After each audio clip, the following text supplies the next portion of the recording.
In these troublesome and difficult times in which we find ourselves today, we need giants. We need giants that have wisdom and strength that can slay dragons. Dragons, you say? Yes. The dragons of political turmoil, the dragons of COVID virus, the dragons of civil disobedience. But guess what? Civil disobedience didn't start with George Floyd or Breonna Taylor. Civil disobedience started back in the 40s, at a time when people were struggling to just be acknowledged as human. I met 5 giants who were a major part of that struggle. You say, how did that happen? Well, let me tell you.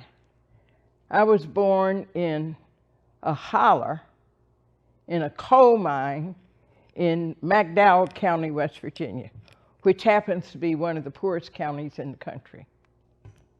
And although I grew up in a segregated environment with a single mother who at that time earned $7 a week to take care of us, nevertheless, the Lord allowed me to get out of McDowell County. And how did I get out of McDowell County? I got married. But then I got divorced. And as a part of divorce counseling, I was recommended to go to graduate school.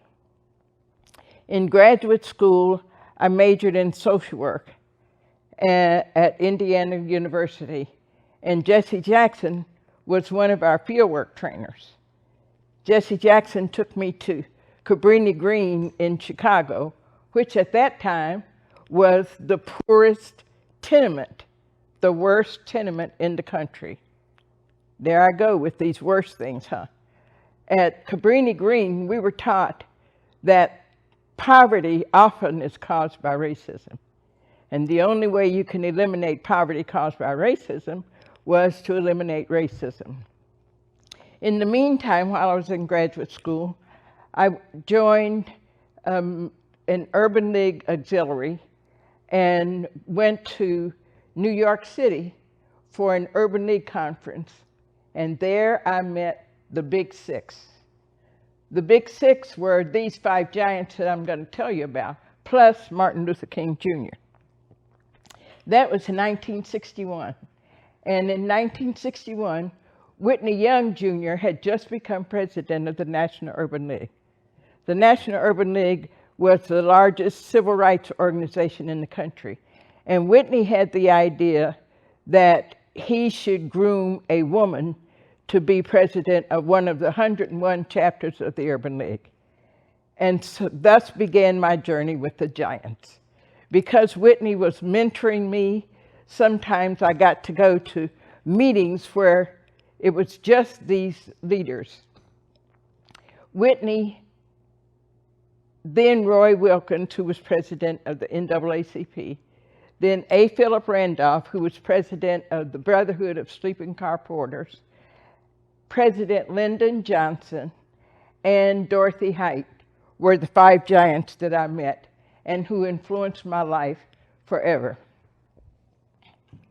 When Whitney began as president of the Urban League had 38 employees, and I'm not sure what the budget was, but before long, he had 1,800 employees and a budget of nearly $7 million. That made him a giant.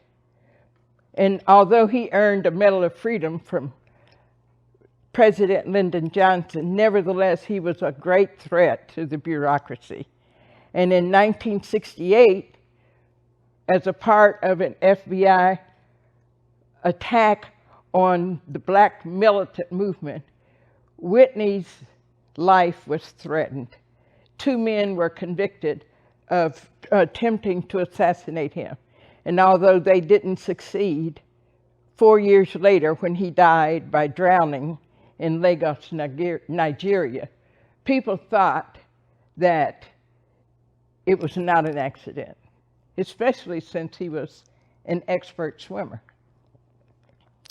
My life was really impacted by Whitney's death.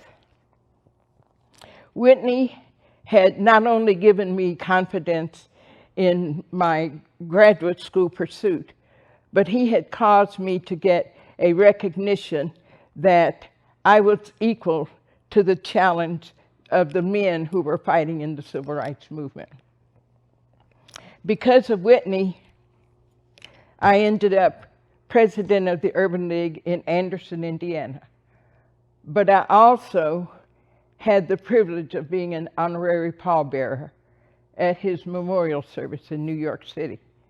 And when you consider there were about 6,000 people at that memorial service, for me to be an honorary pallbearer was quite an honor. After Whitney's death, I continued to work in civil rights. In the meantime, I had met Roy Wilkins, who was a close friend of Whitney, in some of the meetings. And Roy was not the pessimist that some of the civil rights leaders were. Roy Wilkins was a man who believed in legislative change and policy by legal. He built up the Civil Defense Fund of the NAACP, and it was his legal defense fund that won the Supreme Court case that forbade segregation in public schools anymore. Roy was not an admirer of women in leadership. He treated me politely, mainly because he was a close friend of Whitney, and because of how Whitney treated me, then he was nice to me.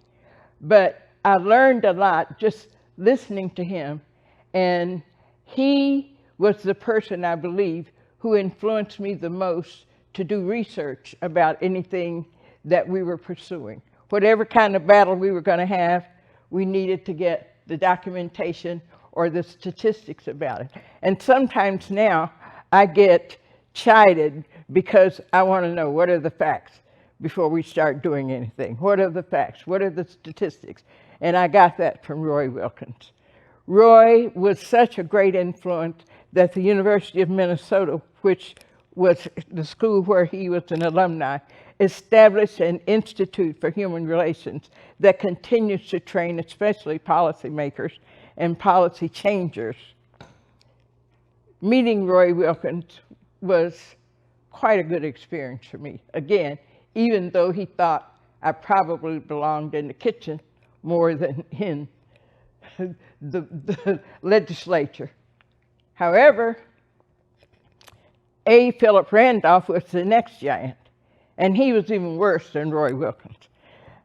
I often say A. Philip Randolph treated me with a long-handled spoon. He was a pusher for pressure for any kind of change in the civil rights movement. He pressured President Roosevelt to sign an executive order ending segregation in any company that had defense contracts. And for African Americans, that was a great blessing, because the defense industry and the military was one of the few places that we could get jobs. He later influenced President Truman to end segregation in the military. He was a mover and shaker. He also was a socialist. And because he was a socialist, some people didn't want to pay attention to him. But he was elected president, or he founded the Brotherhood of Sleeping Car Porters, which was quite an influential group. People don't travel by train these days, but in those days, the movers and shakers traveled by train. And the big movers and shakers had sleeping cars on the train. So a sleeping car porter was a person who became frequently intimate with the movers and shakers of the country. So when A. Philip Randolph was president of the sleeping car porters, he had his own posse. For example, I just said that he influenced President Roosevelt to sign an executive order ending segregation in the defense industry. But he had threatened a march of 10,000 sleeping car porters if he didn't get what he wanted as far as this executive order. So 7 days before the march was to begin, President Roosevelt signed the executive order. As a result of his influence and his ability to bring pressure, he always said, if you want change, you have to bring pressure. But he also said, men were the ones to do the pressure. He felt that women belonged in auxiliary organizations. There was an auxiliary for the Brotherhood of Sleeping Car Porters, and he felt that I belonged in the organization, the auxiliary that I had started out with. He was also a great orator. And I used to call him Dapper Dan. He always was nattily dressed. All of these guys dress nicely, because when you're working in civil rights, much differently than what you see now, they always wore suits and ties. But A. Philip Randolph always had a Kuppenheimer suit, and most of the time his ties were either Pierre Cardin or something or the other like that. But again, I called him Dapper Dan, but he didn't call me anything. He didn't think that, especially then, I was relatively young and I was cute, and he didn't think attractive women were supposed to be smart. So you just get that as a sideline. From A. Philip Randolph, I got to meet President Lyndon Johnson. It just happened that because of Whitney, I was in Washington, D.C. 3 days after President Kennedy died. And the Big Six went to meet with Johnson to talk to him about continuing the legacy of John F. Kennedy, who had been trying to pass a Civil Rights Act. And especially Martin Luther King Jr. said to Johnson, the best way for him to memorialize Kennedy would be to pass a Civil Rights Act. So that was November of 1963. But by March of 1964, I had been elected president of the social workers in the state of Indiana, so I got to go back to Washington and lobby President Johnson for the Voting Rights Act. President Johnson was a giant when it came to this whole struggle for civil and human rights, because he said it wasn't just civil rights, it was human rights, and that we should be working for all people to be at least afforded the opportunity of living and working as human beings. I was impressed with President Johnson because he actually looked like a giant. He was huge. He just sort of towered over you. But when he spoke to me, he looked me right in the eye, even though that meant usually he had to look down. And he treated me like he respected me or what I had to say. Not just me, but that was kind of his way.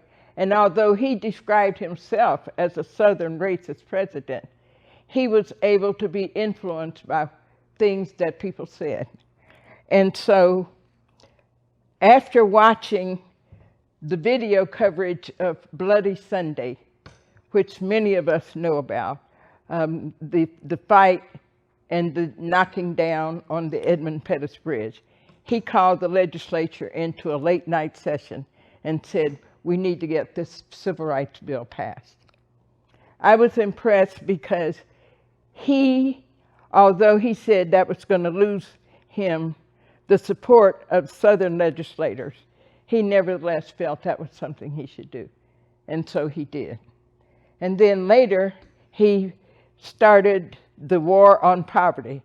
And the War on Poverty established Medicare, Medicaid, Head Start, a lot of human relations programs that I still happen to be active with, but we'll talk about that later.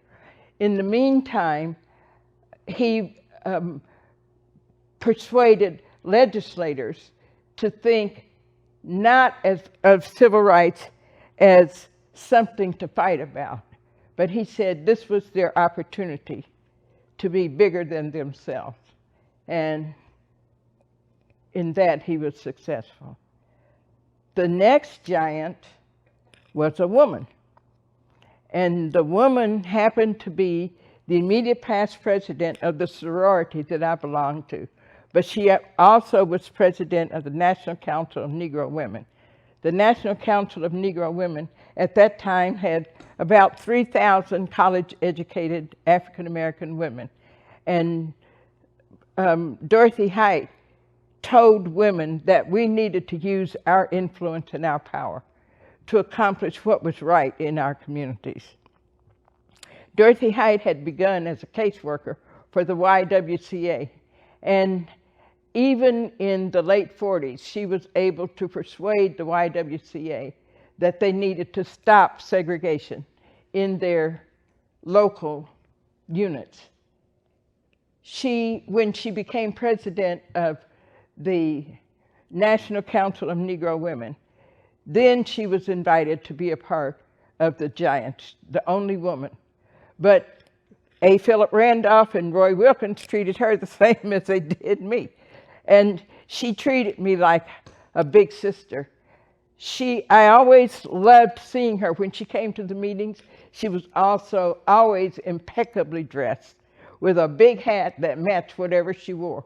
And she never wore dull colors. If you see any pictures of Dorothy Height, you'll see pictures of purple, pink, crazy green. But she told me that women should never be seen in public without a hat. Anytime you went out in public, you should have a hat on. I still wear hats to this day. Sometimes I may be the only person in church that has a hat on, but it's okay, because Dorothy Height said that's what I was supposed to do. And Dorothy Height was a big giant. Dorothy Height happened to have been one of the few strategists for the 1963 March on Washington.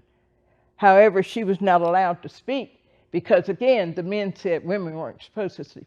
And today, you know, young people, there was a young woman who was helping me as I prepared for this presentation, and she said, why was that such a big deal? Women now do pretty much anything, but back then we didn't. And if the men didn't approve, we didn't get to do it. So again, the fact that I was president of an urban league in 1970 was a big deal. Getting back to the giants, I've listed 5 giants for you. They were giants because they were committed to what they were doing. They were committed to it in spite of what happened. You know, they were frequently mistreated or not treated as well. But you hear so much about Martin Luther King Jr. and John Lewis, especially as it relates to the 1963 March on Washington. But Dorothy Height particularly influenced so many women organizations to support the 1963 March on Washington. It could not and would not have been as successful as it was. Finally, I want to say, even though we're walking through troubling times these days, we've been here before. We survived and even thrived in spite of what was going on. So we'll make it again. We made it with a self-described Southern racist president before. We can make it with another one. We can do what we can do individually, because even as we start as grassroots operators, the fact is, when you put your footsteps in somebody else's footsteps, they become giant footsteps, and they can change what's happening in your community and in your world. I say today there are still giants around. There are giants who are paying attention to what's going on and who are trying to influence what's going on. So when President Lincoln or President Johnson signed the Civil Rights Act, he said, many people have struggled to get this legislation passed. Many people, black, white, male, female, some have even died in the process. But our responsibility in this day, he said, is to continue to do what we can in our homes, in our communities, in our churches. President Johnson said that for his day. I say it's the same for today.